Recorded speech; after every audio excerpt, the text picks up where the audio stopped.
You're listening to the Bored to Death Bingecast, talking TV shows and movies in easily digestible chunks. Hello again, ladies and gentlemen, and other assorted gender assignations. Welcome back to the Bored to Death Bingecast for our first, or at least my first look at Wonder Woman 1984, along with...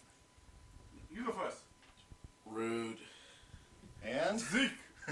I have a question, though. Is this the first of the year or before the first? This will be before the first. Before the first. Okay. I'm going to be putting this out as soon as I can. Got it. So it coincides with the one that Sam and Chris already did. They will not, unfortunately, be joining us for this. That was the original plan, so that Sam could give his impressions after a second viewing. Maybe we'll do something like that again later, but nope, it's just going to be the three of us who have not had a chance to see it. And the peanut guy might join in once in a while. Yes, Kat from Shadowcat Cosplay is also here, but mostly just here to see the movie, not so much to comment on it. But yeah, this is the latest DC live-action movie, And which have been somewhat troubled, shall we say? Well, yeah, everyone's troubled except Wonder Woman. She seems to be just above it all. Yeah. The first Wonder Woman movie was easily the best of the DC movies.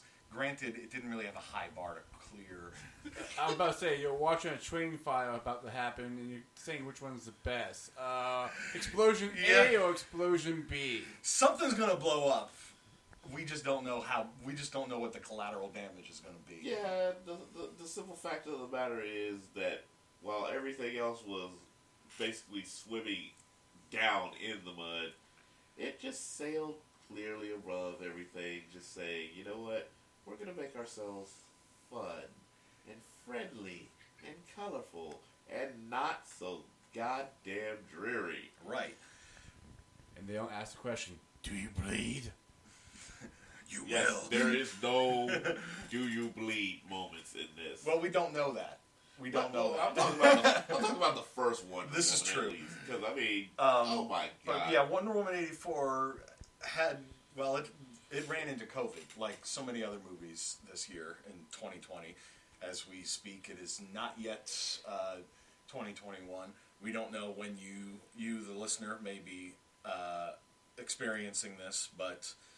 Yeah, 2020 has been a rough year on the entertainment industry.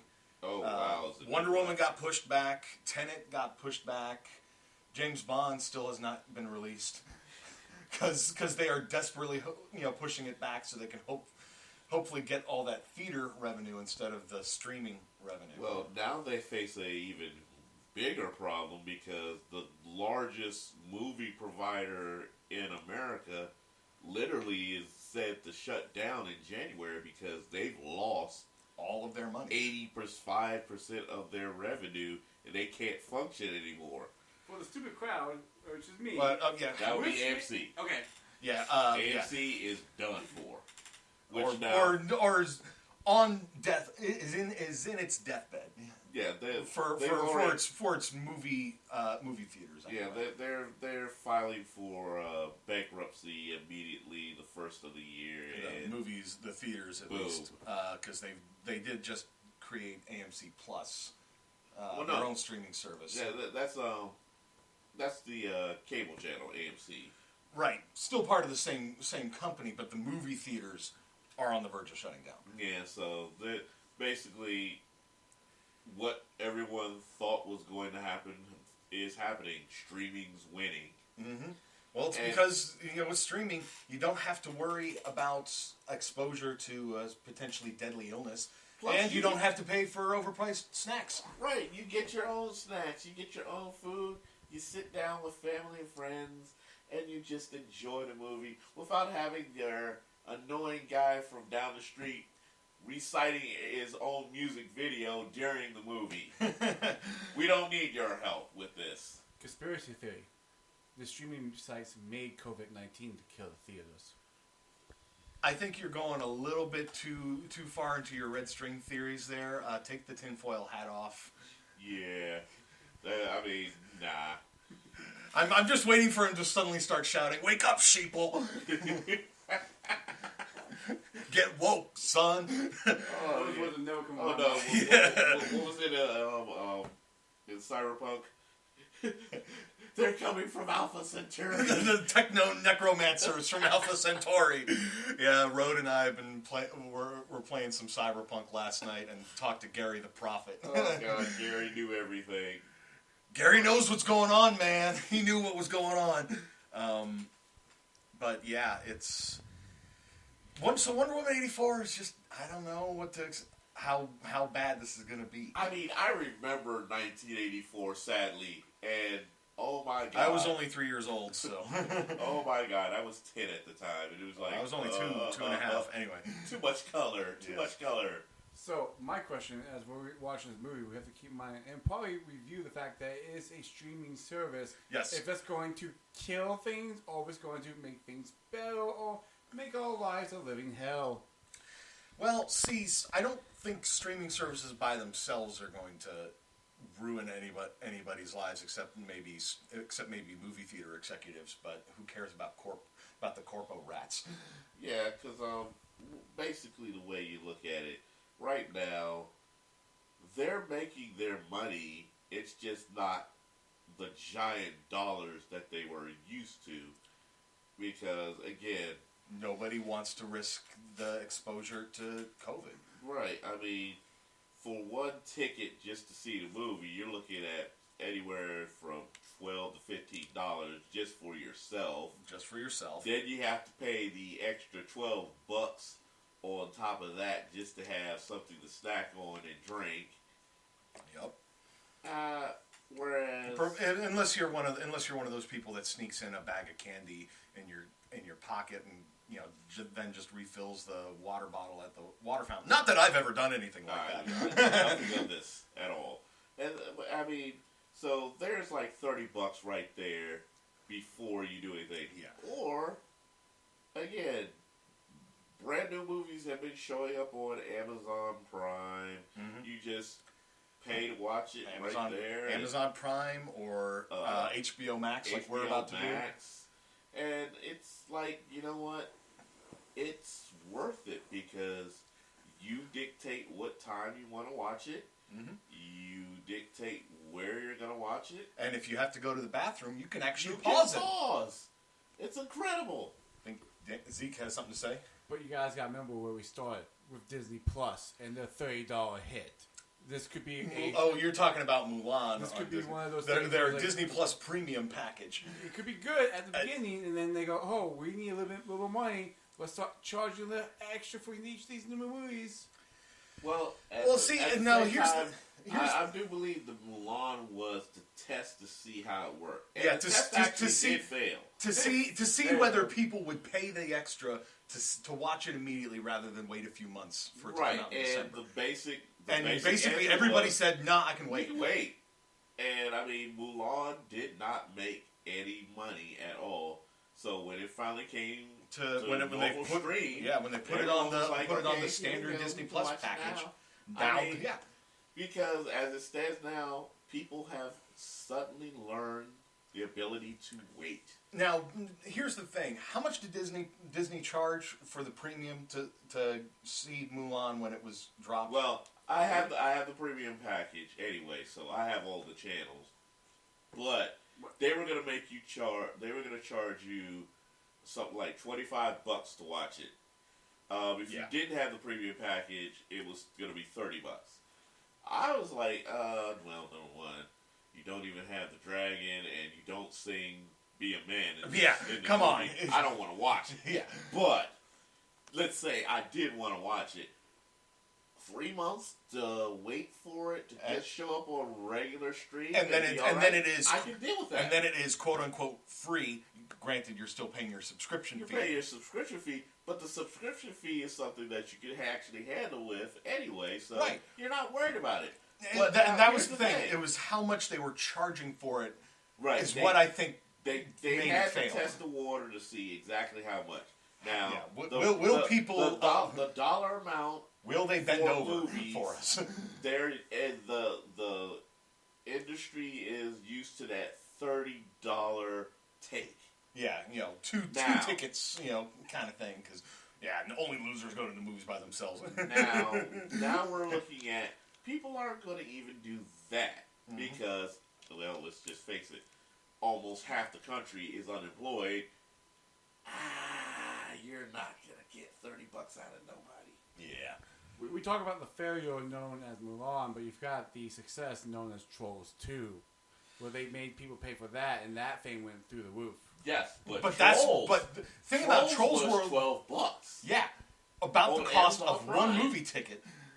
Yeah, it was just $12, and it blew up like a absolute giant. I think that was because it was one of the first new movies that people could actually do that with. Yeah, it was the first and one, it proved and that it was a very good price, and it showed the studios streaming is an option.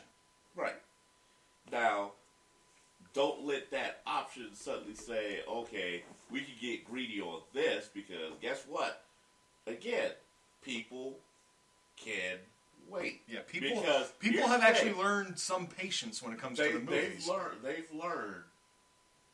Wait 3 months because the theaters can only withstand to keep the movies situated in what's called the dollar phase for 3 months, and then they have to roll it into the pay model for home viewing, and then it goes into freemium, which is basically it's in the service, whichever one they put. Yeah. So that 3 months there, and then you have the following so many months. It's usually between 3 to 7 months of you purchase it to own it. Well, the main money is made in that first 3 months, and that's where they're taking the absolute extreme hit because people are not rushing to see anything. Most of the stuff that's coming out is not what they're really looking forward to for anyway. Because, I mean, there wasn't really any big name hit that actual people were looking for. Tenet was not actually something people were looking for. It was just a big name production. It was a Christopher Nolan project, right? Which people are willing to pay money. Generally, people are interested in. Yeah, they'll. But they're not gonna risk their lives or the lives of their loved ones to go see it. Exactly. And I mean, when you think about it, the end of the year, you literally just had Tenet and Wonder Woman. And honestly, the wait for Wonder Woman was worth it because you're not going to blow $30 or whatever to try and see it because HBO is one of those companies like, hey, we've been had money. We're patient enough. Yep. Here, $12. Thank you. You're talking to the wrong group of people when it comes to me because I remember us rushing out to see Battle Angel Leo, a movie that we only have on DVD just to see in theaters during COVID-19. Zeke is right. Got there. There was nobody there but us. Right. It was just set everywhere. It still would have been. When they did the re-release of Alita Battle Angel, we decided we're tired of being cooped up. Let's go see it on the big screen again. And we were the only people in the theater. It was me, Zeke, Road, Chris, and Sam. Yeah. And we were, because we were the only people in the theater, we're just chatting it up and cracking jokes the whole time. And we had a great time doing it. Great time. And I mean, I was expecting to see at least maybe one or two other people there. No, it was all us, and it was beautiful. Yeah, it was great. COVID did not beat us that time. No, it didn't. That time. Now, Wonder Woman 84. My girlfriend tried to go out to see some movie, and I was like, "Yeah, you're not coming to see me anytime soon, right?" You're gonna quarantine yourself for 2 weeks. She said she got there, and there was it was packed, and she turned around and went home because she thought she was gonna get my luck with Battle Angel Leo. Oh wait, you didn't see the movie? No, so you're gonna have to watch it with me when it comes out. Damn, I didn't want to see this damn thing anyway. But yeah, I mean, it's a toss-up. Yep. So, but Wonder Woman 1984 1984. Yeah. Wow. Of all the years that she could have went back to. Oh, well, God, the 80s are in again, right? The 80s. Oh, God. Again, I was 10 years old at this time. I am going to be sitting here trying not to crack up as hard as I can because it's going to flood me with so many bad memories. So much nostalgia, right? Oh, nostalgia. That's what you want to call it. Yeah. I thought DC learned from having really long movie titles at this point in time.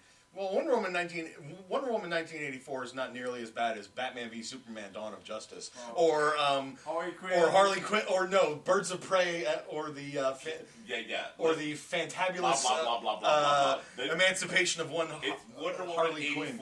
Wonder Woman 84. Or you can't get any more. Or you shorten it even further. WW 84. Yeah. Yes. And I mean, and I missed. See, here's the thing. I missed World War III through 83.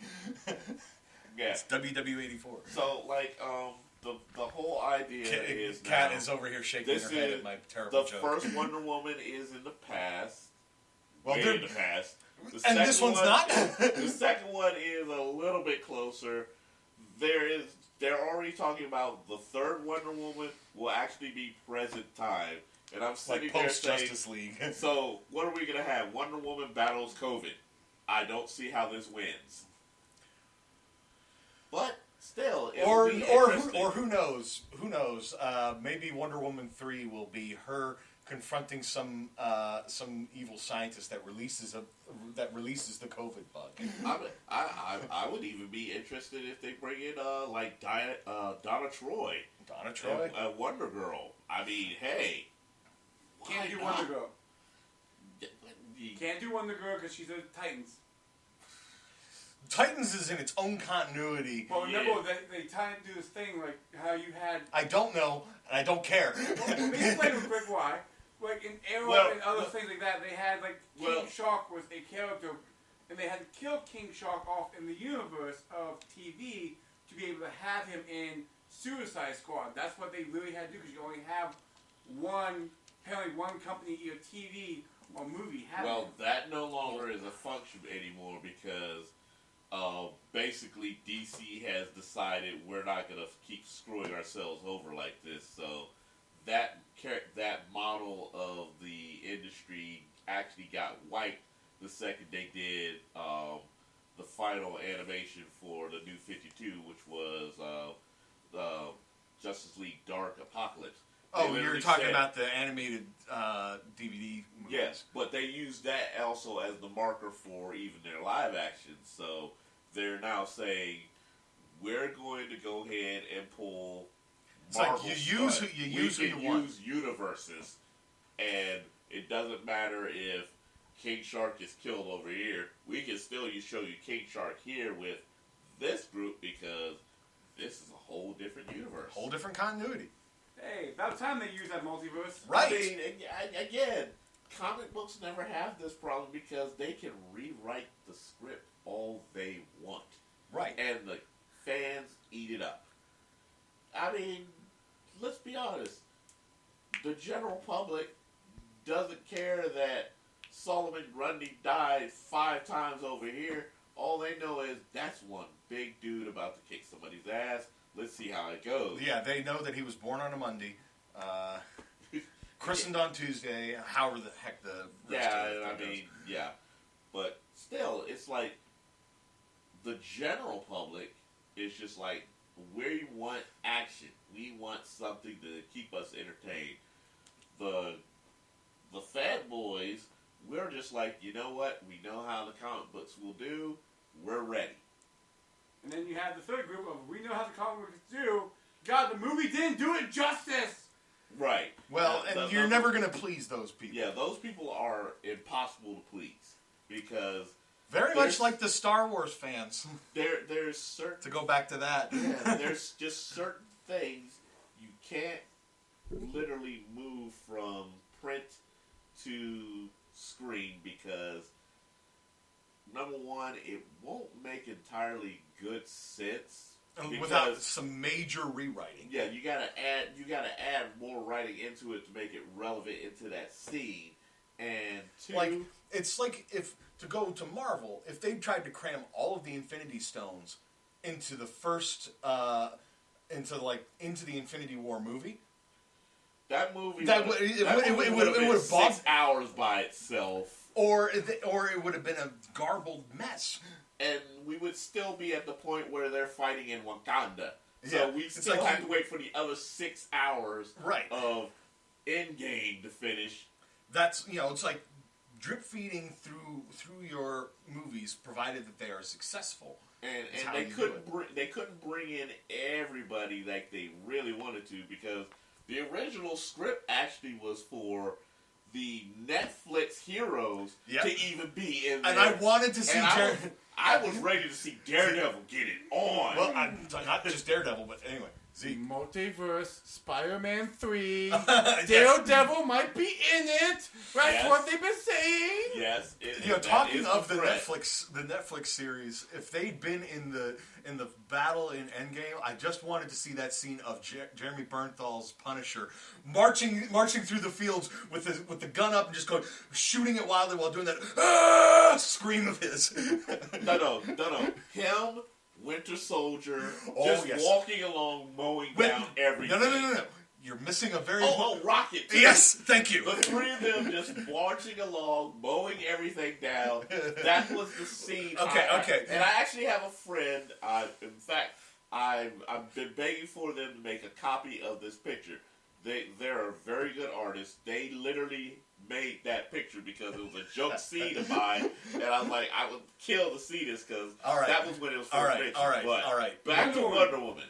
Yes, we've been talking now for over 20 minutes. We should probably go ahead and wrap up this intro and get to the movie. Yeah, because it's already late in the evening. It's already getting late in the evening, and it's a 2.5 hour movie. Yeah, I need to roll over Gal Gadot for some time. So, that wraps up this intro. We'll probably be rambling a lot more, but, we'll be back after the binge. While the binge is happening, thanks for listening to our podcast. Please give us a like and subscribe and spread the word.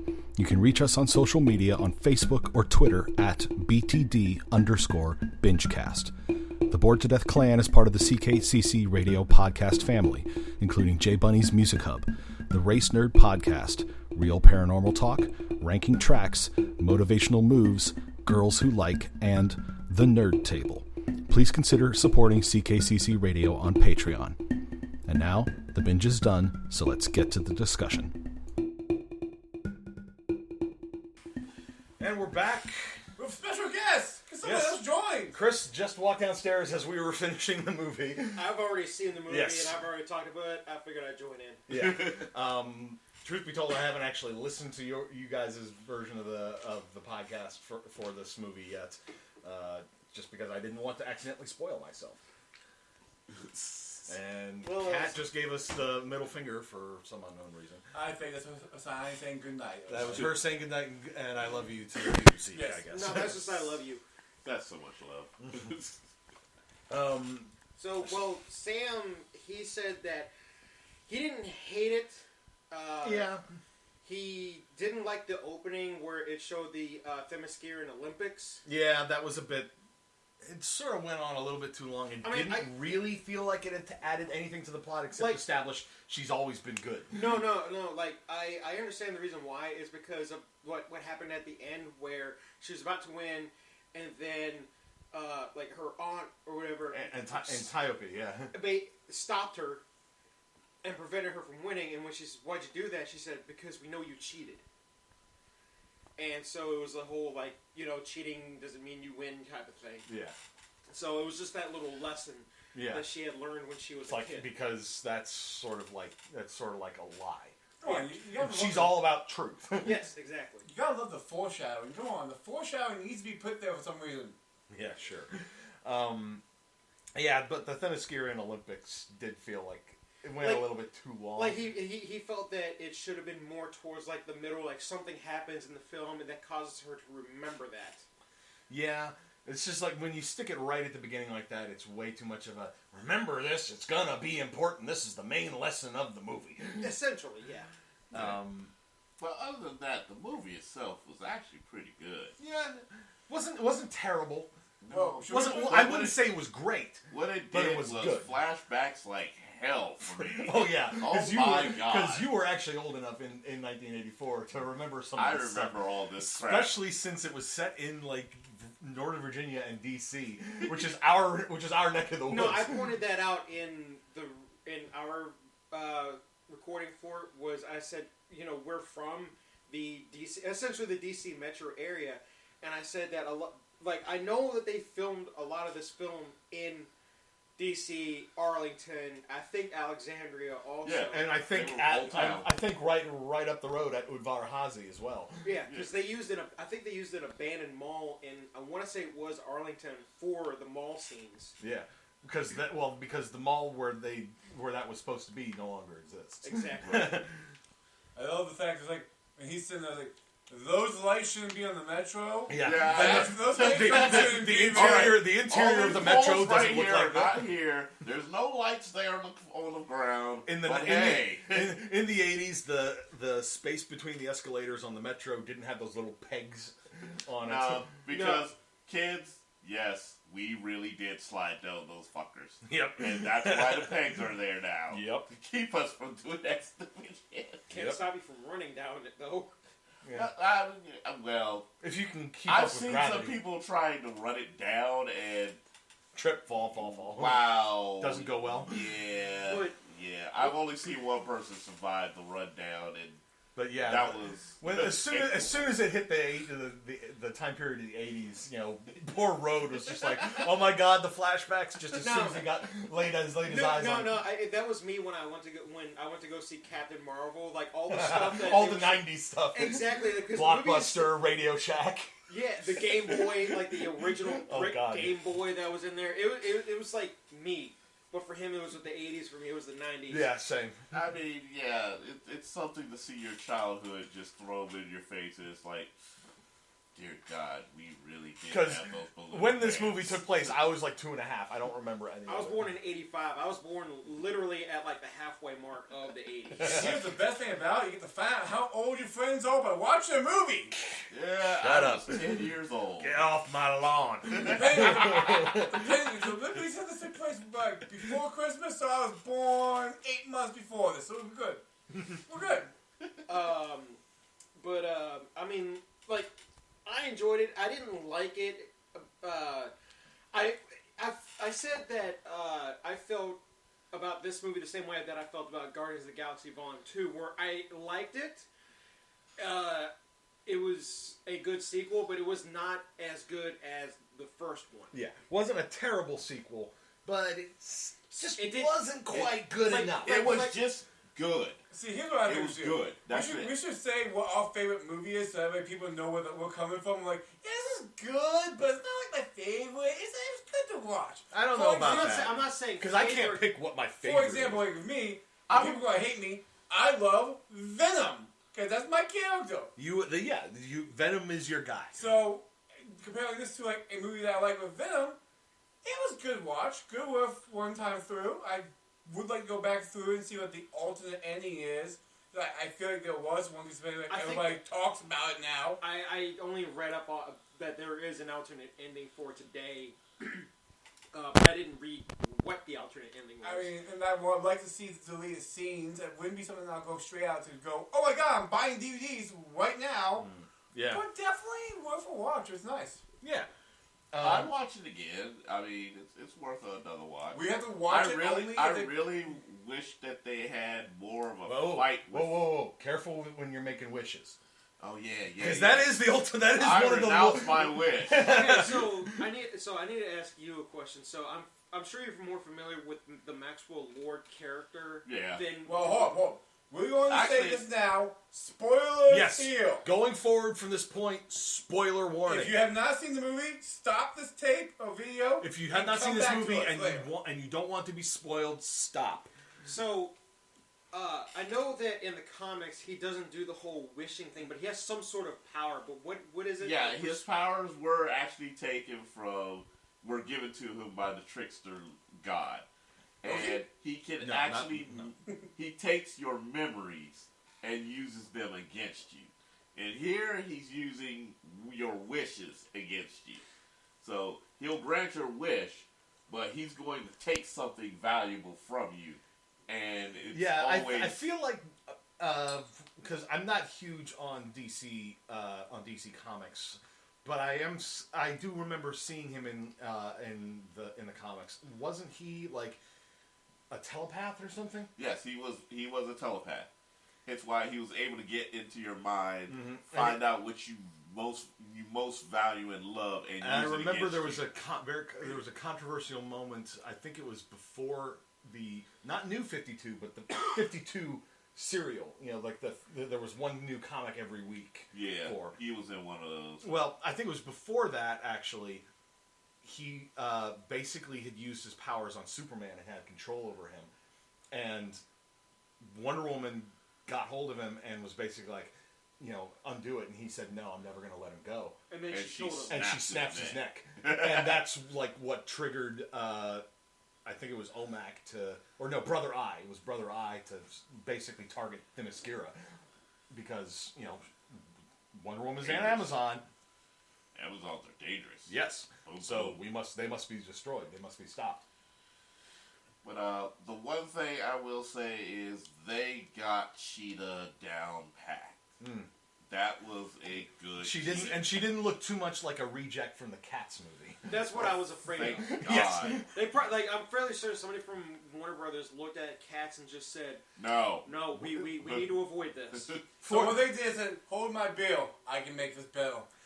Unfortunately, they got 6 more months to work with, thanks to COVID. Yes. Look, they're like, wait a minute. This still has a little bit of too much Cats to me. I'm getting too much Jellicle out of this. But what I was glad about was the fact that they made her essentially practical, because I couldn't tell that it was if her was CGI except for when she was like leaping around. Yeah, I'm talking like in terms of like her the overall costume felt more practical. Yes, than I could see that she had makeup on and maybe contact lenses and like the fake teeth things and obviously her hair done to make her look more like.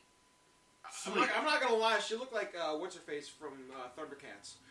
Yeah, she did look like Cheetah. Yeah, appropriate. I mean, she looked very much like Cheetah. Hey, Thundercats. Wait, when was Thundercats released? It was an '80s cartoon. Yes, it was. Was it like? Yes, it was. Was it around? It was. Maybe that's what Max Lord when he basically turned her into that. The thing is that I'm not like what I pointed out in the previous video also was that I'm not too familiar with like pre-New 52 Cheetah. I know that after New 52 Cheetah essentially made a sacrifice with a magical dagger, and that's how she got the Cheetah powers. Right. Now in this one, yes, this actually follows the actual 70s Cheetah. So this is the 70s Cheetah. This is the 70s Cheetah, which is mostly what everyone would view as the canon one. As the definitive Cheetah. Right, where she's the fully Cheetah. And not the woman in a Cheetah suit. God, I hate that stupid Super Friends cartoon. That ruined so much shit. Wonder Twin powers activate. Form of an eagle. Form of a bucket of water. That's what you turn into every time. And drown that eagle in the bucket of water and throw it down the toilet. Oh my God, worst characters ever. God, that thing destroyed so much of my life. But yeah, yes. back to Wonder Woman 84. Now, I'm very, very. I like how they incorporated Maxwell Lord's powers in this movie. I got real 80s Trump vibes off. Right. You didn't get the God of Lies giving him the powers directly, but he did get his powers from the God of Lies because he got one of his dream stones, and I mean that was a very dynamite wish to do. I want to be the dream stone. Boom. All all the powers are now in me. It makes a virtual sense. And then as it goes on, as he learns how they work, he starts getting real He gets real tricksy with the wishes. He learns how to get over on the backlash of it. Yeah, and he learns he can basically dial in on what he takes in return for the wishes. Yeah, and I mean that was pretty smooth and savvy on their part. Mm-hmm. I give them credit for that. Still, I wanted more Cheetah versus Wonder Woman. Well, welcome to my life, and I want more Batman versus Superman. Look, that movie does not exist in my mind. No, he means like fights between Batman and Superman, not necessarily that movie. Yeah, that would be good. I don't know. I like the fight between Batman and Superman, where Superman's trying to reason with Bruce. And Bruce is just like, no, screw you, you're a threat, and he proceeds to essentially beat the shit out of Superman. Which is always good. Until the kryptonite gas wears off, and you see his like metal gloves breaking, and then he's like, hold up, big fella. Hold up. I'm sorry. But then when he hits him again, and then like he literally hit him with a bathroom sink. I'm not gonna lie to you. I think Batman vs Superman, in my honest opinion, was better than Civil War. That's just my opinion. Like, welcome to the train fire that I'm always on. That's right. Zeke is more a fan of the DC movies I like them both. Than some of the Marvel But you have to keep in mind, I like watching the train fire burn, where you have some people like Marvel, they got the formula and they're good at the formula. DC's like, I'm going to throw the spitball in the wall and see if it's stuck. Nope. I do actually respect them for that. That they're not going for a formula. They're like, let's see if this works. Yeah, let's just put this out. The Marvel movies are formulaic, but that doesn't mean that they're bad. No, they're not bad. They're just very predictable. DC movies, other than the spare wins that they have, DC live action movies are highly hit and miss. But their animated animated stuff are knocked out the park. That's what I'm about to say. It's because there are some bad ones. What? But there's a pattern. Zeke is trying to say something. No, but I'm finished. He's on the same podcast as I am. Now, see, the thing is, the way it was done, the groundwork for DC animated was laid by Dwayne McDuffie. Before he died, he had a actual listing of how the animated movie should be done, how each one should have their story incorporated, and if you look at the directors who followed his work, the way he wanted it done, every single one of those movies nailed it out the park. Young Justice, the series, was actually McDuffie's last creation before he died, but he never got it actually out into the books.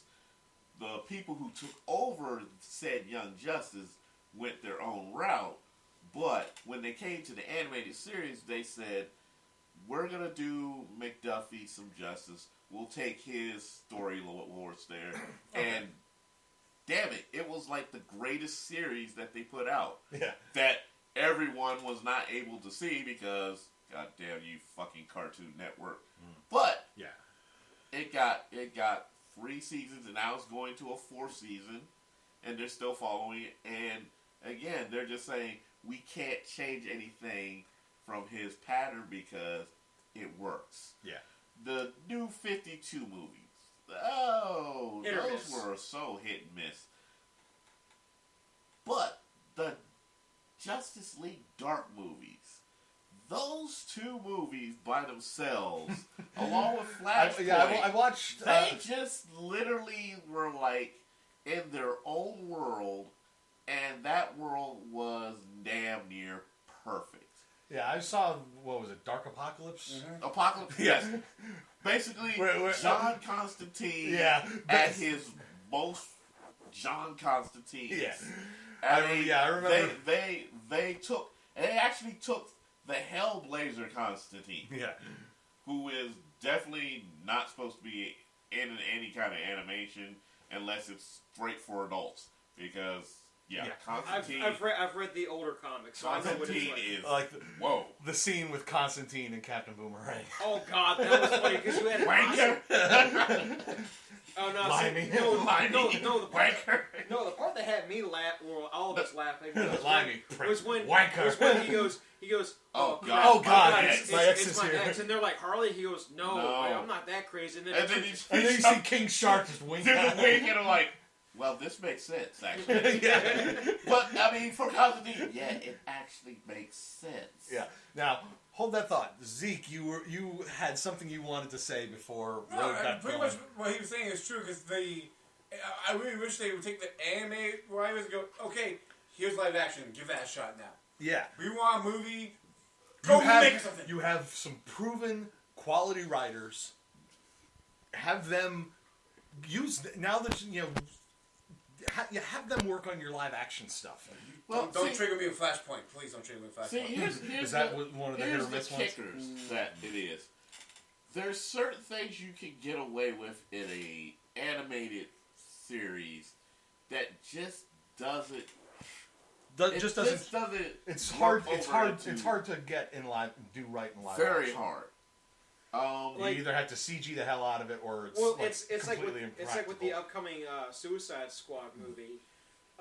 I know King Shark is in it, and the way they make King Shark look, he reminds me of the Harley Quinn cartoon version.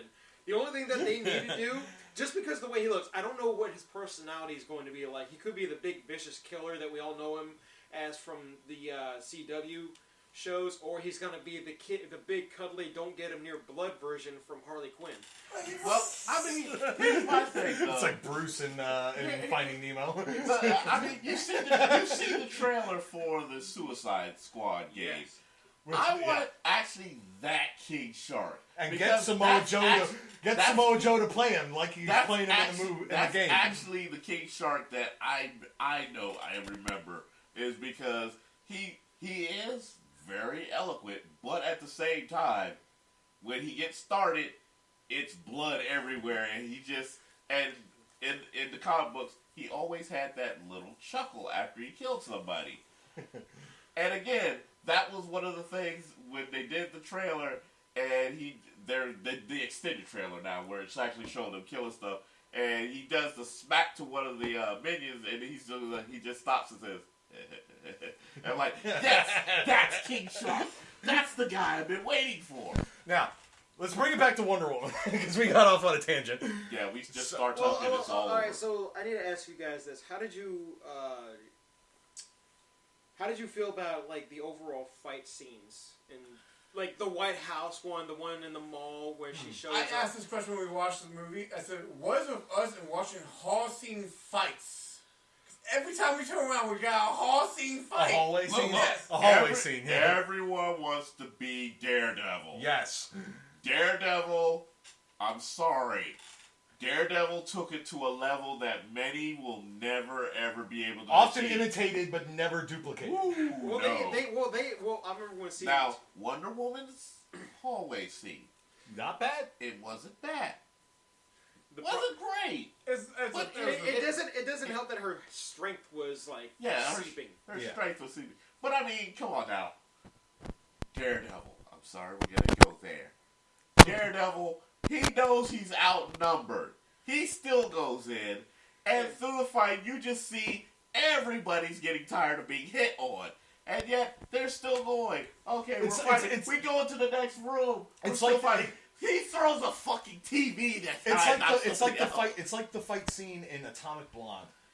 Yes. Yeah, exactly. You haven't seen Atomic Blonde, have you, Zeke? Oh, wow. We're gonna have to sit you down and watch it just so we can get to that fight scene, because that fight scene, on top of everyone's just getting beat to hell and they're all getting exhausted and struggling to even stand after a while, but the Atomic Blonde fight scene like the Daredevil, at least Daredevil season 1, is shot like one continuous shot. Nice. Yeah, it is very, very well done. And they literally said by the time they finished shooting that scene, everyone just laid on the ground and said, "We're done for the day." Yeah, we're done for today. Now, from what I understand, it was midday and they were supposed to do at least a few more hours of shooting, they said, we're not getting up. Just throw water on us until we're finally able to get to our trailers. We are done. Yeah.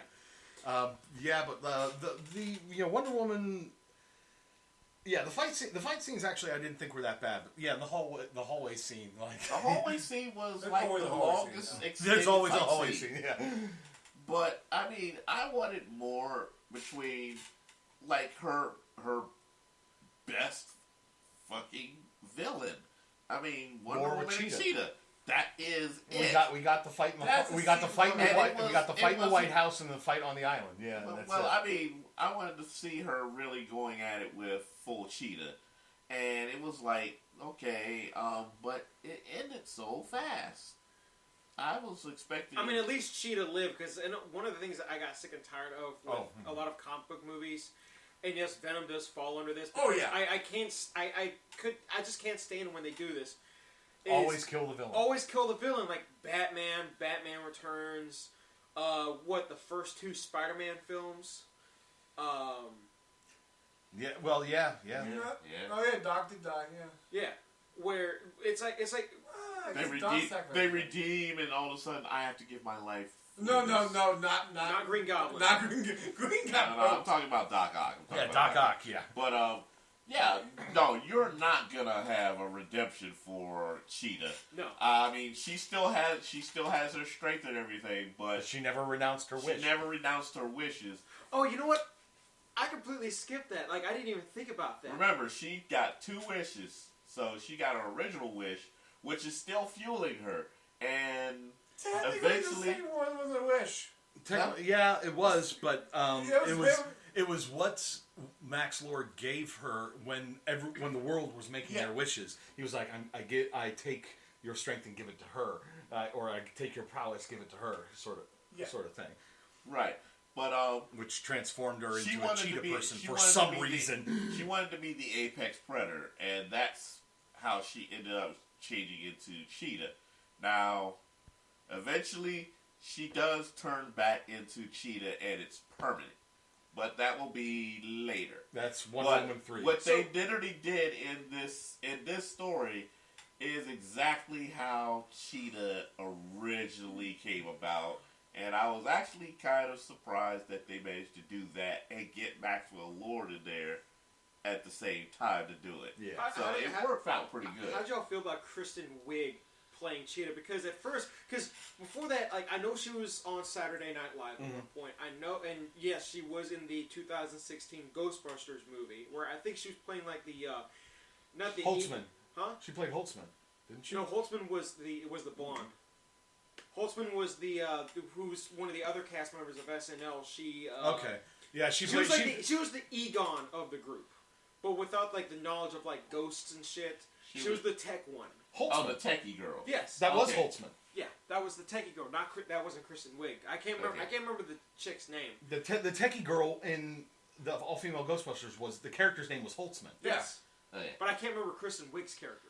Who was the one who originally got like slimed in the? Yes, and she was like, "That's okay." I can't remember the character's name either because I blanked out most of that.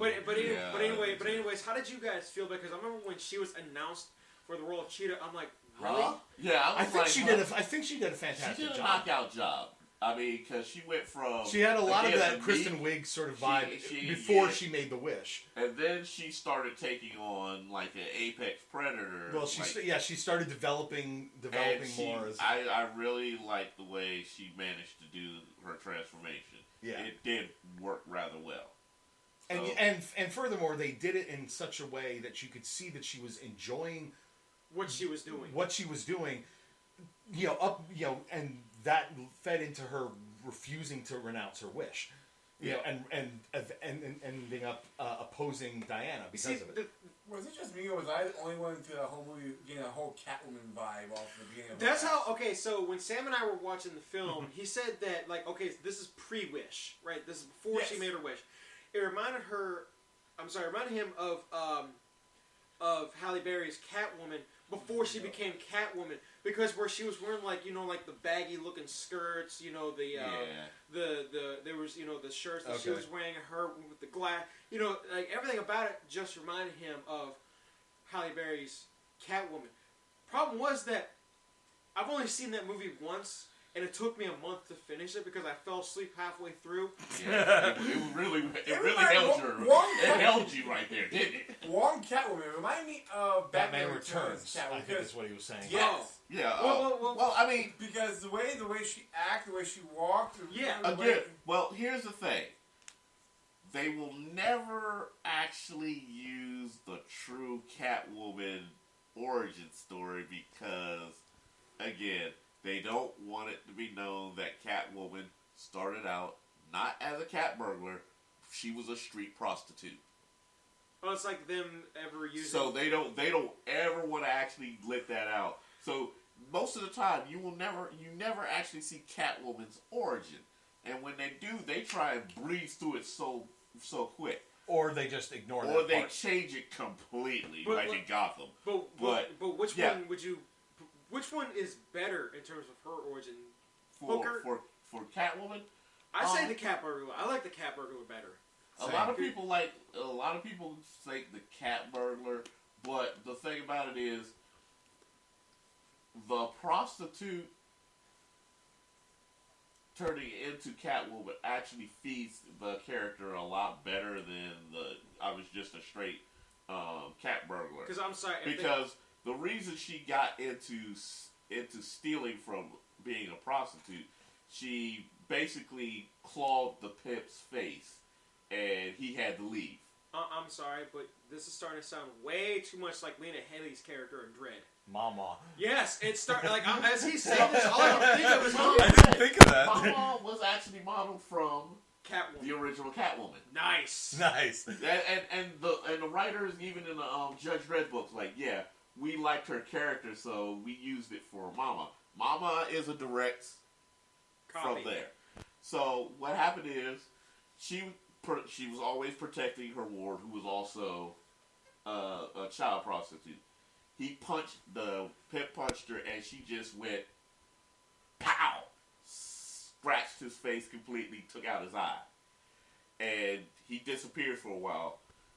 So they're not making the money because they can't be out in the streets, so she goes to starting burglary. And she uses her black skin-tight suit because it helped her get through, tight areas. And it was flexible. It was flexible. And it did not have the ears at the time, but it was the gray with the black. And eventually she got around to actually adding cat ears to it because of all the cats that were around. And she just why not? It works. Yeah. She was simply a cat burglar. So, she was not Catwoman until many years later. Reel you back in now. Yes, back to Wonder Woman. Yeah. Because we keep getting off on tangents. Like I said, like Kristen Wiig, when she was announced, I was like, that's weird. But then after Her I saw the movie, was very good. After I saw the movie, that was actually the best performance in there to me, was Kristen Wiig. I kind of agree. Cheetah was it. Now, speaking of performances and everything, how do we feel about the surprise cameo at the end? Oh, Lena Carter, yes. Yeah. Well, it's like we're watching it. We're like, okay, who is this? Is this Cheetah? Is this Cheetah having dyed her hair? I was like, wait. And it was right before the thing started to fall. I saw the flash of a brace. I'm like, no, that must be Diana. And then suddenly she turns around. And I'm like, oh my god. We were all like, oh. But the funny thing is that throughout the film, they were referencing the 70s Linda Carter Wonder Woman TV show. Like whenever she takes her tiara and throws it. Yeah, that's what she did. Yeah, that's what she would do in that. Mm-hmm. Yep. Now, I like how they introduced the invisible jet. Yes, that was so much entertainment. We were laughing our asses off. I would say this: it's nice to be on the reverse side of this because usually you guys are seeing me geek out over something like this. You guys geeking out made it worth it. I wasn't so much geeking out as just very, very amused by the fact that they actually put it in the freaking movie. They made it make sense. I kind of had a feeling that they were going to do it because of the trailers where, like where they're flying through the fireworks. There's this thing called radar. Yeah. Yeah. Well, flying through the fireworks. Because I don't recall seeing the plane actually go invisible in the trailers. I just recall seeing them in the cockpit, and that was it, like them flying through the fireworks. Yeah. But you never saw the outside of the plane. So I was just like, wow, this is how they're going to introduce the invisible jet. You were right. Yeah, you were right. They introduced the invisible jet, and it worked. Zeke had a bit of a problem with the fact that they were able to find it again after Cairo. That was Shadowcat. And okay. That was me. I'm like, what did they do? Have an alarm on it? Yeah, they did. All right, let's feel around. No, we parked it in this field, and we parked it in one of the roads. No. It's like in Star Trek 4, The Voyage Home, when they got it. All right, everyone remember where we parked. And then you see the freaking marine biologist like literally bump into the bird of prey in the park. She's sitting there feeling around, going, "Admiral Kirk, Admiral Kirk." It was like that. Yeah. I felt a bit weird about about not Steve, though. Yeah, okay, so you know what that reminded me of? And I had to point this out to Sam. I was like, hold on, did they just pull an X-Men 3 on us? Ooh. That is kind of what happened. And I was like, is this why, she's going to feel like she has to renounce her wish because she realizes that, she's stolen that Steve has essentially stolen another man's life? Well, I mean, she really wasn't going to give up on Steve, not Steve. And I was wondering at the end if he was going to introduce himself and it was going to be some other character from the Wonder Woman comics. They never did, and I looked the character up on IMDb. He's just listed as handsome man. Yeah, just some dude. Just some dude. But yeah, I'm like, wow, they really did take that thing from X-Men 3 because I don't know if you have not seen the end credit scene for that film. I know the scene you're talking about. In the film they're talking about Zeke. Okay.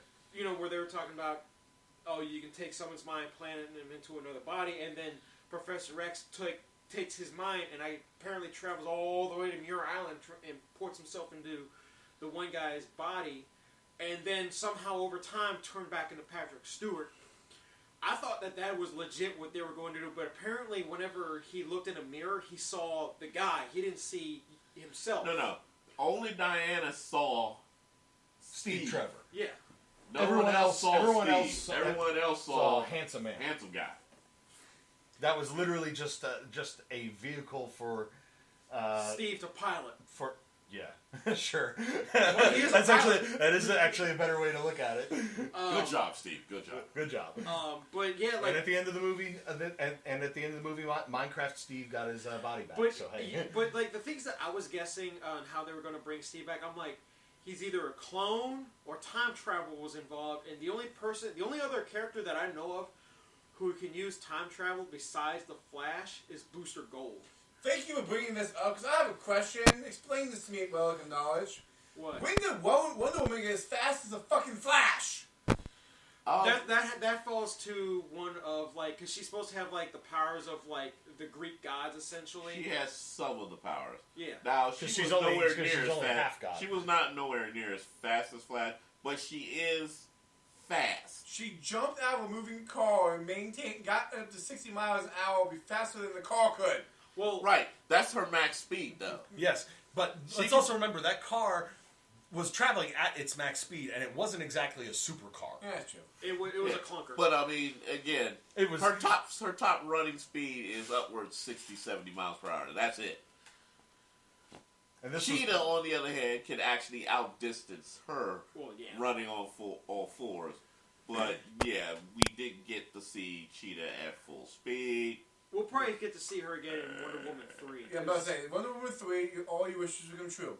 Now make our other wish come true, and make a special feature for this, where it is old-time filmy look. Yes, that was something we were joking, the commenting. 1980s grainy look? Yes, because while we were watching the credits, I noticed it had like the VHS sort of vibe with like the tracking stuff and everything, whenever they switched screens to show the things, and we were like, that needs to be a special feature on the Blu-ray. It's just the movie in 1980s quality.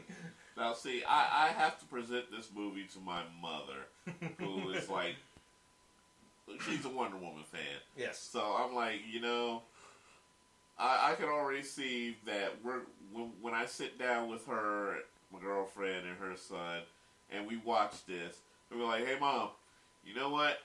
You need to get up and track the end of this movie. There's too much static in here. I want to do that to her just one time, just to see the look on her face. She gives you this look like, boy, I I may be old, but I will still kick your ass. No, what you should do is go on over and smack the TV. There you go. Goddamn brain, get out!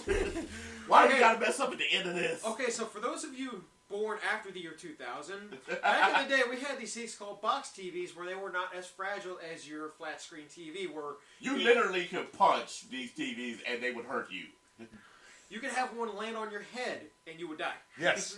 It was called a cathode ray If you tried to move it by yourself, you no longer have a back. Yeah. And like, periodically you would have to give it a thump to get the quality to fix itself. Percussive maintenance we had works. a floor model TV. Oh, and by floor model, it means in order to move this TV, everyone in the house had to be on that TV, edge it up just a little bit, and then you do the little tippy toe to move it a few inches. The TV literally weighed almost as much as a car. And he's not kidding. TVs back then did weigh a fuck ton. That is an actual unit of measurement. So you had the television, the cathodes and everything, but you also had the giant speakers that were built into I know the one you're talking about. I know the one that you're talking about. You needed 12 stout men to move the TV. So but actually, when it was moved, it took 8 people to move it. It took 8 people to move that thing. I believe it. That explains why you started lifting weights. And when we you didn't need to lift weights. You just got to move the TV a couple inches. We got to New Carrollton.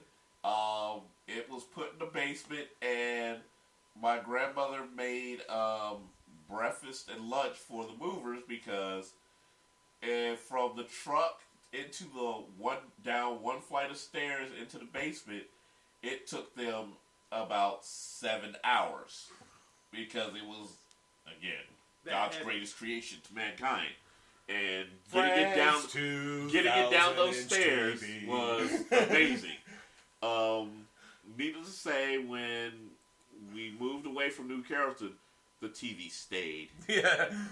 It was a gift to the new owners of the house. God bless flat screens. Now there's a flat screen sitting on top of that TV. Yeah, actually, I went by the house. I saw the owners, and I was with my best friend who lived next door to us, and we were like, yeah, we used to live here and everything. And the older lady's like, well, yeah, okay. And then she's like, oh, well, I do remember. Well, actually, I remember both of you kids. Oh yeah, come on in. She was like. And she showed us around, and again, the place looked great. And I was like, wait a minute. Is that... And she's like, yes. If you're going to ask me if that giant monster TV, it's right downstairs, still in the same condition.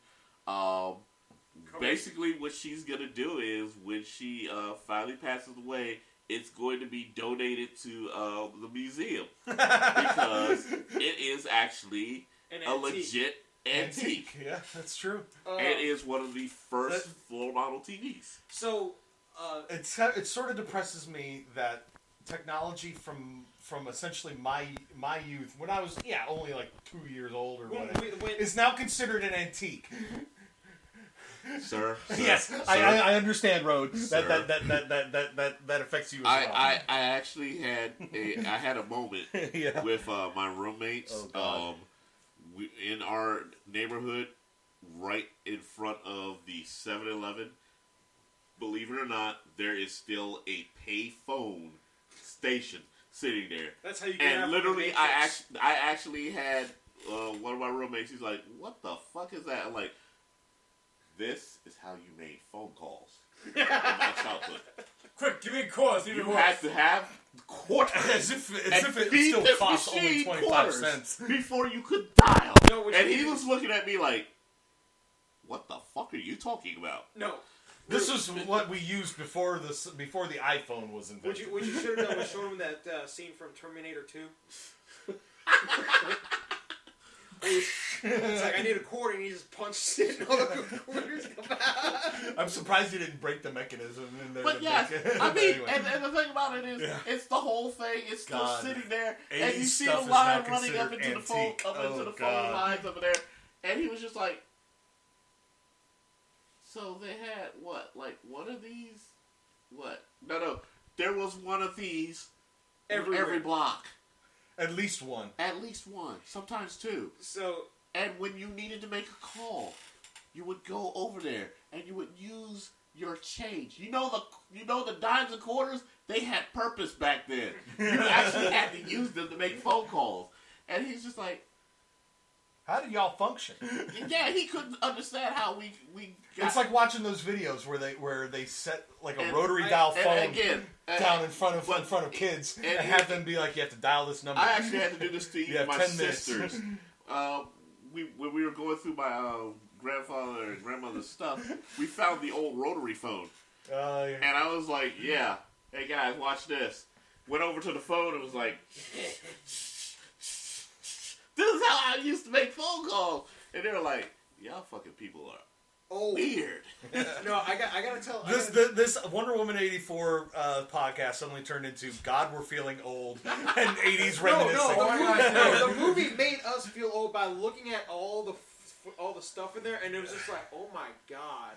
If you ever want the big hair, the power shoulders, and don't forget the punks that were in the subway. The punks in the subway. The Simon and Garfunkel album in the Mayan dude's garage. Yes. Serious. I'm just like, wow. The fanny packs.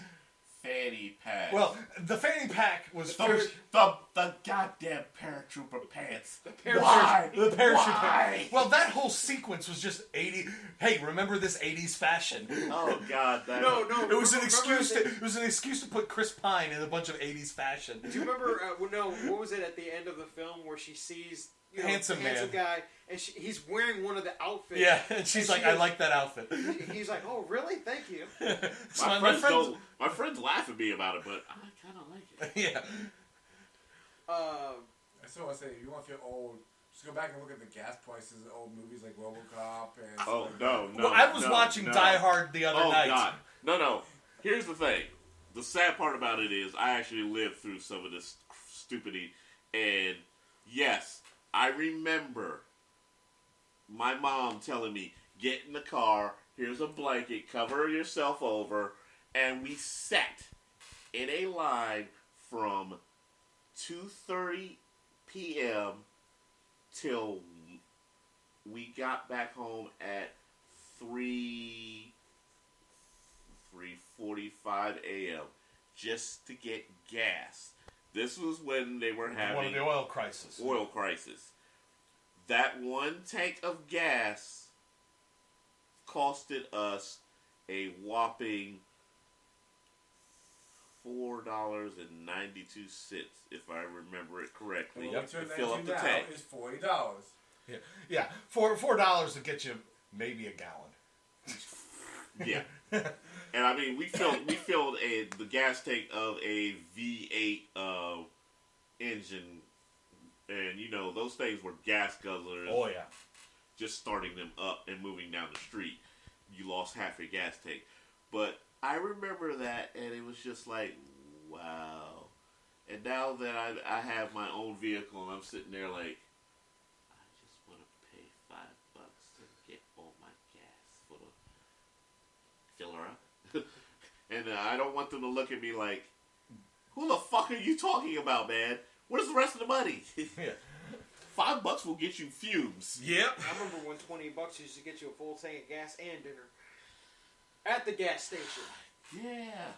When they had like a Roy Rogers in the gas station. Exactly. You remember the Roy Rogers restaurants? I remember. I remember.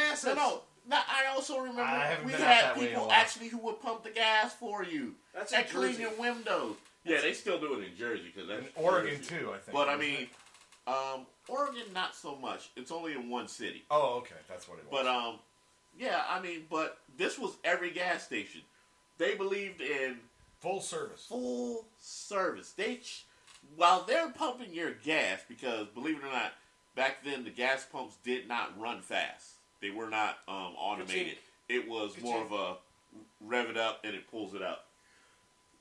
So you put that in, and by the time it's finally plugging it into the tank, they've already checked your oil. I feel like you're looking at me on purpose for some reason for stuff. I know I'm not trying to single you out. It's just one of those things. He was old too. He doesn't remember. He was a baby. 1984. I was 2 years old. I don't remember any shit from that year. I was still swimming in my dad. Look that way then. He was younger. Let's see. By that time, at 10 years old, let's see. How many things had I? Oh God. Yeah. I had gotten into way too much stuff at that point in time. So, really quick, what scene, for each of you, what scene had y'all geeking out the most? Doesn't matter what it is. Whether it was the the scene itself or a character. Oh, I got. Alright, Zeke, first. At the very beginning, during the mall fight. The mall fight? Okay. Back then, criminals had decency. Don't hang the child over the ledge. Even the bad guy's like, no, whoa, what are you doing? That's too much, man. That's too much. Don't hang kids over the ledge. Funny thing, he's not lying. That is actually true. Standards have declined. Criminals back in the day were nice guys. Honestly. I mean, even the guy who was sticking up the store was like, we know that there's stuff in the back. Don't lie to us. Don't hit the alarm. Well, there was a lot of these stores didn't have alarms back then. We need a time machine. Believe it or not, and here's the funny thing: you guys don't realize it wasn't until things started getting bad, i.e., the '90s, and it kept just deteriorating. That's when alarms started showing up in stores, and you started having actual mall. There were no mall cops. So there was no mall cops back in the 80s at all. Yep. So that was one thing I was like, Paul Blart didn't have a job. He didn't have a job back then. But the whole mall scene, I was like, yeah, I remember all of this. But what you're making jokes about why are they running up the escalator? That was the thing back in the day. Everyone loved running up the escalator. No, I love Chris Pine's character because when he gets introduced to this escalator. No, you know what it reminded me of though? When he was like on the escalator and he started walking up and was just sort of like, "Ooh, what's this thing?" You know, he didn't know what to do. It reminded me of the first Crocodile Dundee movie when he first came to America. Yes. And he gets on the escalator. And it's like watching somebody put their foot into a pool going, is it cold? Am I going to get wet? You know, just go. Yeah. And I did like the fish out of water scenes. Like that was something that I failed to point out was that the first Wonder Woman film was a fish out of water, where the fish out of the water was Wonder Woman. This time around, it's the other way around. The script on it, yeah. Yes. But the one thing about the escalators is, and it was a well-known fact is, we kids would always use it. You could always run up the down escalator easier than run up the escalator. Then run down the up escalator, you mean? Running, if the down escalator, you can actually run up it better and faster than you would taking the escalator that actually goes up. Because when you're going up I get what you're saying. You're trying to go fast, you always fall. If you try to run up the up escalator and you get to the top, there's that. You fall either right at the beginning or midway. You always will fall going up that escalator. But if you're going, it throws your equilibrium. So that's why when they took the escalators going down, I was like, when we realized that it was in Virginia, because we'd forgotten that they'd filmed it. I knew the mall that mall actually existed. Yeah, and I was just like, oh, wow, that's cool. But it was before that happened, we'd sort of forgotten that it was supposed to be set in D.C. because until one of the criminals gets thrown through a giant drum that says "Virginia is for lovers." Yeah. And we're like, where in Virginia is this? And I was like, it's either going to be Richmond or Northern Virginia. So where is it? And then when they got chucked out dropped on top of the Fairfax County police cars outside. And I was like, Fairfax County? Where is this? I think we know and then we saw Southfields, and Road was like, oh yeah, I remember that now. No, like, the thing is that because, like, you know, when I was growing up in the area, you know, my grandma, she lives in Arlington. And so, you know, like, I used to go to, you know, Arlington a lot, like, where they have, like, the streets are look like that stone road. Yeah. Yeah, Old Town. Yeah. I looked at that and I was like, I know where they're at. And there was like the Georgetown scene also. As soon as they showed that, and when they showed Georgetown, I'm like, yeah, I know exactly where it is. That's right on Connecticut and 16th. Boom. Right there. Yep, there's a Georgetown sign. We're good. And when they showed the inside of the metro, Sam and I were just like, gee, I wonder where they're at right now. And then he goes, that's the green. That's where the wife and I go to when we go to DC. And he was like, I like how they showed the shitty trains instead of the nice ones that they have now.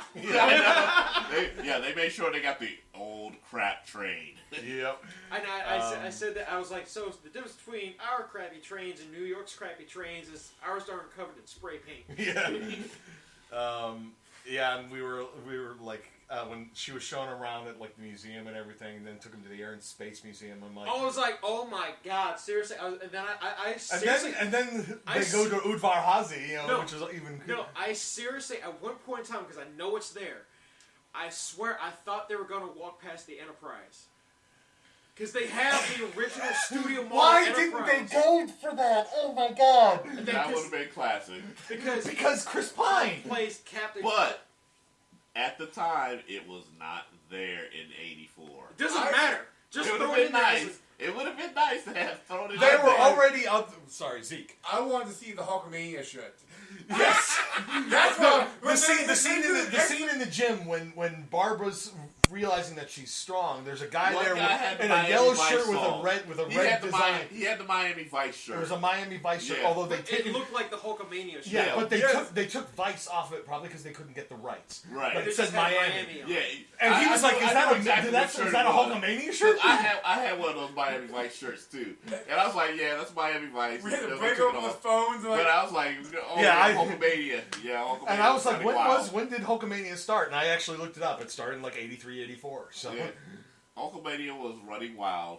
It's like, why not go for it? Probably because WWE wouldn't play ball. No, they never will with Vince is a Marvel guy. Sorry. Yeah. The Incredible Hulk Hogan. I mean, Bonesaw. Bonesaw is ready. Macho Man, we love you. Yeah, they just couldn't get away with calling him Crusher. Yeah, and I was like, yeah. Well, it's because the character's name is Crusher Hogan. Yeah, and at the time, Macho didn't like Hulk Hogan very much. They could have still just called him Crusher though. They could have got it. They could have. But come on, Bonesaw was just way more memorable. Yeah, Bonesaw was classic. So. Especially seeing some of the fans with like the cardboard saw props and they're like Bonesaw. And the simple fact that scene made Randy Macho Man so happy because he finally got to be in a Marvel movie, and at the same time he got to meet Stan Lee. He's like, I'm done. I could die a happy man now. I got to see. I got to meet the man himself. That was part of his payment. He made like the minimum wage for actors, even though he could have gotten much more. But what he wanted was to meet Stan Lee. That's and they were like, well, you know what? Here's $50,000 for your work, but you got to get your check signed by this guy. And Stan Lee comes from around the corner, and literally they said, Randy Macho Man, our Macho Man was jumping up and down like a little kid. Like, yes! Yes! Yes! That is so great. That is so great. He was just like, yes! I was waiting for that. Did you say what your Geek Out moment was? I don't know that I can really point to any particular one that really sort of made me geek out a lot. I mean, like I said, I did laugh my ass off at the Invisible Jet because I was like, oh my god, they actually did it, and they did it in a way that sort of made sense, even if it felt a little bit like an ass pull. Yeah.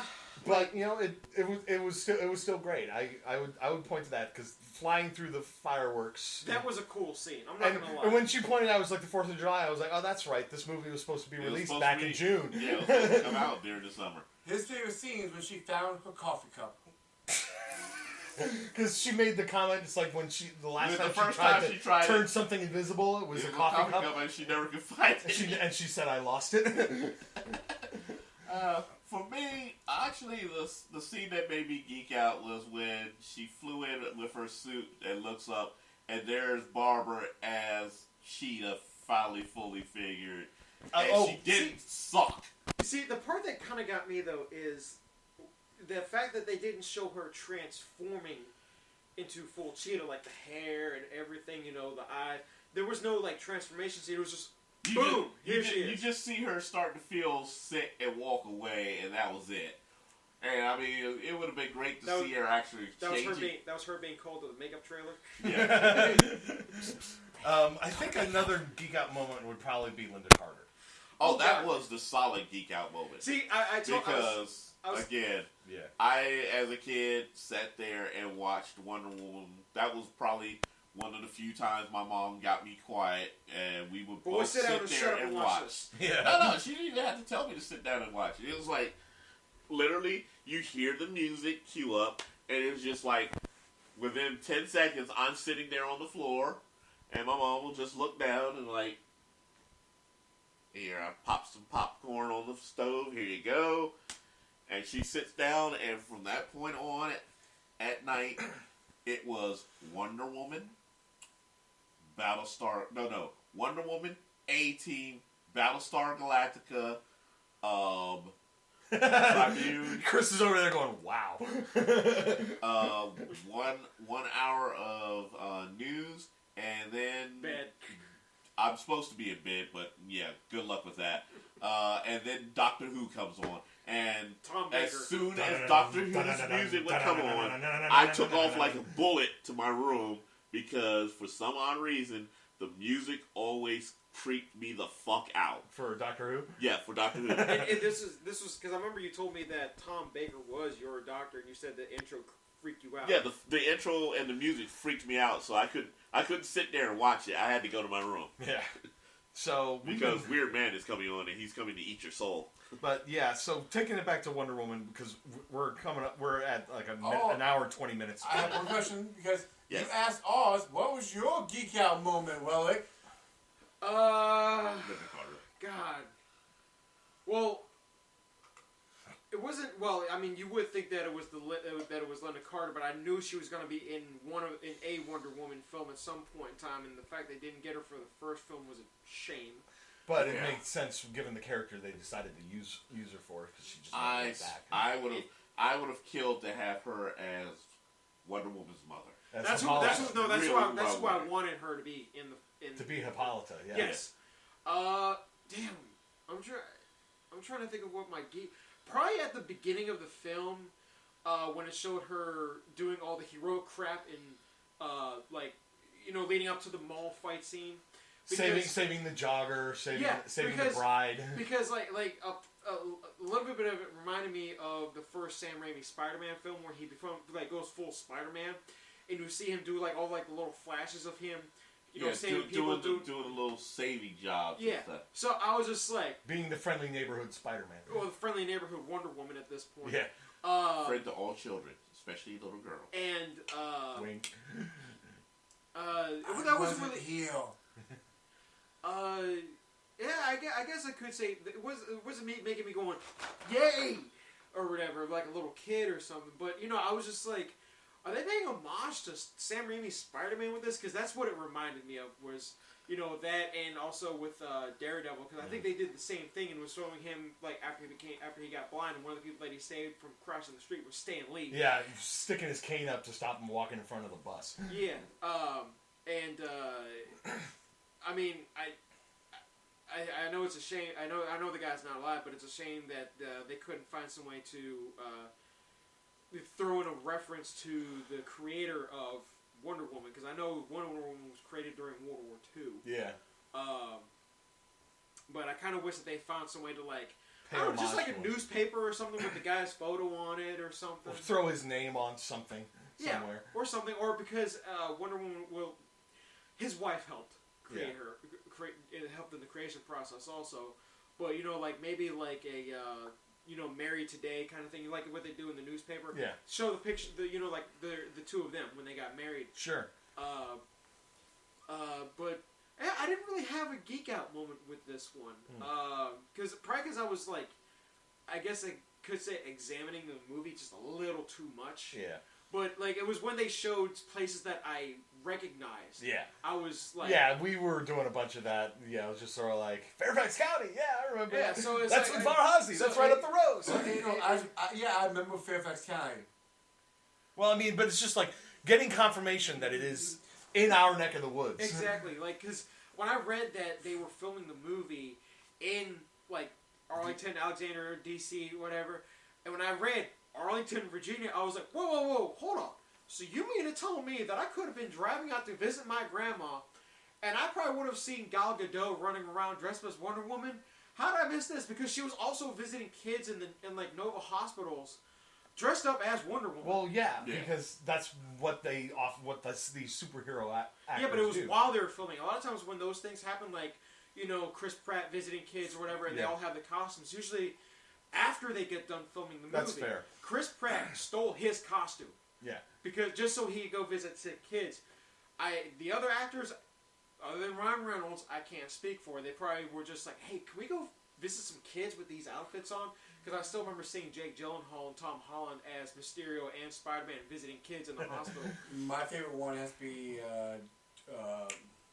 Johnny Depp as Jack Sparrow going through the... Well, the man's a saint. I don't care if anybody says, oh, he's a blah blah blah. No, he goes to visit kids in the hospitals.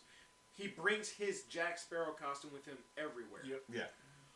So props to Gal Gadot for taking the time out of her day for visiting kids dressed up as Wonder Woman. Like she probably was just like, I'm gonna go in here. I'll be right back. Which hospital? Because yes, the photos do exist. I've seen the photos. Yeah. And I was like, those kids were absolutely ecstatic. Oh yes. yeah. Especially the girls, because Wonder Woman. Yeah. And believe it or not, there is a couple of rare photos of both Gal Gadot in her Wonder Woman outfit from the first movie, and Chadwick Boseman showing up at one hospital in Chicago as Black Panther. They both show up at the same time, and the kids just lost it. The parents lost it. The doctors lost it. Oh, I bet. I mean, it was one of those things. One of those things now, I'm wondering if did Gal Gadot do the Wakanda salute. Actually, yeah, they're forever. They were both doing that, and all the kids were there. But the thing about it was just one of those rare things. She was in town, and she was gonna go visit a hospital for kids, and of course Black Panther was solid strong at that time, and again Chadwick Boseman just said, I want to keep this costume.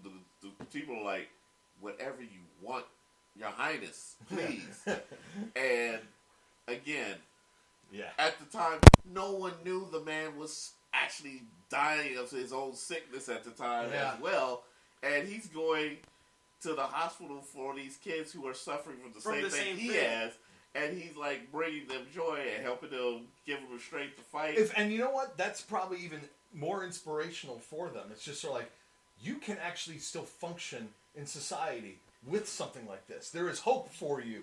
Kind of thing. Yeah, it's sad that he died, but it's like, he was able to do some physically demanding roles. You gotta remember. And they said he was sick before he even showed up for the first time in Civil War. Yeah, because he was already sick. Nobody knew that he, was sick. So he went through Civil War, Black Panther, Infinity War, and Endgame. And the entire time they said, truth be told, Endgame, he already knew it was over. And it was over and done with. And he still kept it quiet. And again, he made a point. He showed up as T'Challa. Ryan Reynolds is Deadpool, and Gal Gadot. It was one of those rare things where DC and Marvel literally kept their mouths shut, and we're just like, this is a nice the kids are happy. This is for the kids. This is for the kids. And it's one of those things where if the two companies had started making noise about it, I'd have been like, hey, stop it! Everyone would have been like, you know what, you guys shut up. They're good. No, the only companies, I don't think it would have been DC and Marvel. It probably would have been Warner Brothers and Disney. Yeah, that's fair. Yeah. But at that point, which, is exactly what DC and Marvel are. Yeah, they want Warner Brothers and Disney. That is DC and Marvel. I know. Okay. Now they wanted to keep the press for themselves good, so of course they're not going to say anything. But again, when you just look at the look on the kid's face, all their heroes are right there in their face, and that's the only thing they see. And making sure that the children are happy is ultimately what ended up redeeming Max Lord. Yeah. At the end. Because that was something that confused me throughout the film. Was his son adopted? Because they never show the mom. Maxwell Lord is mixed. I know in the comics he has a daughter, not a son. Yeah. And his daughter is blood, like his own daughter. Yeah. But then I had to look this up after I saw the film. Was that it turns out his son actually is adopted, because I was like, I know what a mixed kid would look like. This kid is full Asian. Yeah. Right. Well, and just because he's adopted doesn't mean that he's not his son. No, I realize that, but the entire time I'm like, you cannot ever say that Pedro Pascal, his characters, do not love their adopted children. Yes, he loves green or Asian. he loves all his children. No matter what. Do not get in the way of Pedro Pascal and the welfare of a child. Small ear or big ear. Or the welfare of his family. So he will go out of his way to protect that child. So it doesn't matter if it's Alistair Lord or Baby Yoda or his sister in Game of Thrones. Zeke doesn't really know what we're talking about. I haven't gotten that far. I have, and I know. I haven't watched all of the series, but I know what happens to his character because I've read the books. Again, it's just one of those things of yes, he loves children. He will fight to the end for all the children. Yes, but so we've been going for an hour and a half. We should wrap this up. Okay, so really quick, question. You go first, or should I go first? No, you go first. So we entered this conversation about streaming, price things, and stuff like this. If you had to pick a price, and no free is not an answer, if you had to pick a price to rent this movie on a streaming network, HBO, Disney, whatever product of choice, they were going to do like a premium thing like Disney Plus did. Like with me, I think $8 would be a great... $8 to $10. Great, yeah. Not the what was it, $30 that Disney Plus was trying to do? That was just a one shot. That was just greed. How much would if you? But for me, it'd be between $8 to $12 max. Period. About the price of a movie ticket. Right. That's it. Yeah. That's literally it. I agree. And again, at $12 I can see that being perfectly legit, and you get to sit in the comfort of your own home, relax. You're with control over the stream. You can pause it, rewind it for stuff that you missed. If something happens and you can't finish it, you just pause it, leave it as is. Come back the next day until you've got 30 days to finish that movie, and I'm like, that is worth $12. That's how long it took for me to finish Catwoman. I'm just gonna keep ribbing that movie. I'm not sure how you managed to finish. I was just in tears from the pain of the first 10 minutes. So, but yeah, I would say it was a good movie. Yeah, $10, $12.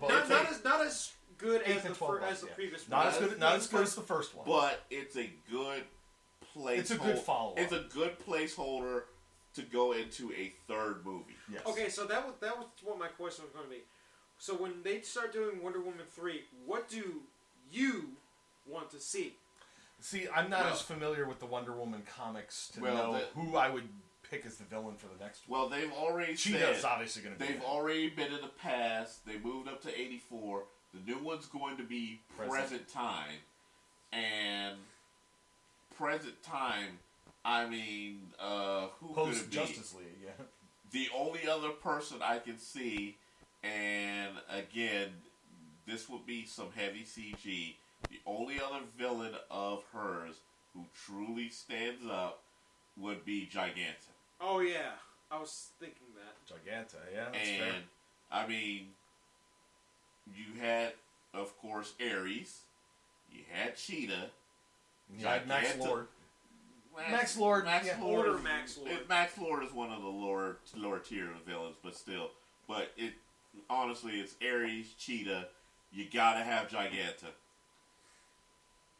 See, the problem is I don't know anybody from Wonder Woman, but if I had to pick Giganta was in. If I had to pick a villain, though, I want to see her going against Vandal Savage.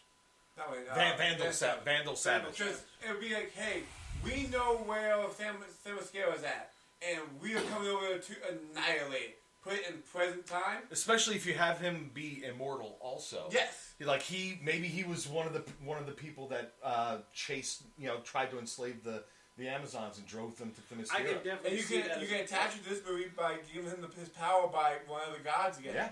Or he is one of the gods incarnate. Well, I mean, it depends on how they want to bring Vandal Savage in. But no matter what, Vandal Savage has to be immortal. Yes. He has had to have lived a long time because that's where all of his knowledge and tactics come from. Mm-hmm. Is from living as long as he has. He was a caveman. Yeah, he was an original caveman. Then went all the way through. But unfrozen caveman lawyer. The thing about it is, something like Vandal Savage, you would actually need the League on him because, he's more than enough for one person. If you've seen Justice League Doom, you know what he's talking about. Which I haven't, so. You need to see that. That's a great film. It's a great animated film. You work tomorrow? Yes. Damn. As we're filming this is a Sunday evening. It's like almost midnight. Yep, and we need to wrap this up. So, we liked the movie. It was a decent follow up. But we do think that there is room for a third movie. I don't think it deserved to have its Rotten Tomatoes score reversed because it had a genuine fresh with the first film did, and then they took it away. I don't think it deserved that. I don't think it deserved that either. But we really know all opinions on that. I mean, for God's sakes, I think Rotten Tomatoes scores are stupid because Venom. Well, that's. But you are biased where Venom is concerned. I think it's mostly fans that go on Rotten Tomatoes. I think that's how it is. I don't really. I think it's critics and then there's fans. But if there's one thing we know, the internet cannot be trusted with that sort of power. Yes. We got this cover.com. We're looking at you. Because you're only right 20% of the time. The other 80% is the reason why we don't trust you. Yep. If you see one of those news stories pop up and you check where it's coming from, it says we got this covered. Just keep scrolling. Just keep scrolling. Yeah. So I think that about wraps this up. So we don't go too much longer. I'm pretty sure we don't all want to be still sitting here talking, geeking out at 6 a.m. No, especially when I got to be at work at 8:30. Yeah. Sucks to be you guys. I'm off tomorrow. Fuck you. By the time you guys come back, I will be gone. I'm pretty sure. Yeah, road's got to hit the road. One of these days, though, we do have to sit down and have you two basically do a challenge of your relative geeky knowledge. The Rhodes Scholar versus the Wellick of Knowledge. But that's for another time. So that wraps this up. So for Chris, Zeke, Road, I'm Jay, and we'll see you next time. Thanks for listening to the Bored to Death Bingecast. Be sure to check out our library of past podcasts via CKCC Radio or via our YouTube channel and give us a like and subscribe. We'll see you after our next binge.